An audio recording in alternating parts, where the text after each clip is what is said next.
చంద్రబాబు నాయుడు షర్మిల పట్ల సానుభూతి చూపెడుతుండేవాళ్ళు ఇదివరకు. అది కాస్త దాన్ని ఇక్కడ వైసీపీ ప్రొజెక్ట్ చేస్తూ వచ్చింది. అదిగో వీళ్ళంతా ఒకటేనంటూ. షర్మిల తను పీసీసీ చీఫ్ అయిన దగ్గర నుంచి ఓ పక్కన తన అన్న అయినటువంటి ముఖ్యమంత్రి జగన్మోహన్ రెడ్డితో పాటు చంద్రబాబును కూడా విమర్శిస్తోంది. కాబట్టి ఆమెను ఏమి విమర్శించకపోతే ఇప్పుడు తెలుగుదేశం మనిషి అనే ముద్ర పడుతుంది, లేదా తెలుగుదేశం గేమ్లో పార్ట్ అనే ముద్ర పడుతుంది. కాబట్టి వ్యూహాత్మకంగా స్పందించారు. చంద్రబాబు గారి టాక్టిక్స్ బాగానే చేశారు.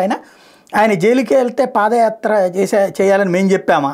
చెల్లితో వాటాల గొడవకి మా మీద నిందలెందుకు?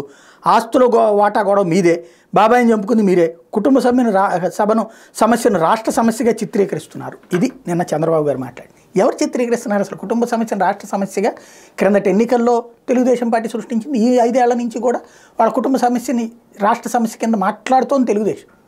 జనసేన అలా మాట్లాడకుండా ఉంటే అసలు ఇష్యూనే వచ్చేది కాదు కదా. క్రైమ్ కేసులాగా వెళ్ళేది. తెలుగుదేశం అంటుంది కాబట్టి ఇక్కడ రివర్స్. ఇప్పుడు ఇవాళకి సమాధానం స్పష్టంగా ఇచ్చారు. షర్మిలను భుజాన వేసుకుంటే కనుక షర్మిలకి ఇప్పుడు వెళ్ళిపోతాయి, డైవర్ట్ అవుతాయి ప్రభుత్వ వ్యతిరేక ఓటు అని గమనించాక ఇప్పుడు కొంచెం జాగ్రత్తగా మాట్లాడడం ప్రారంభించారు చంద్రబాబు.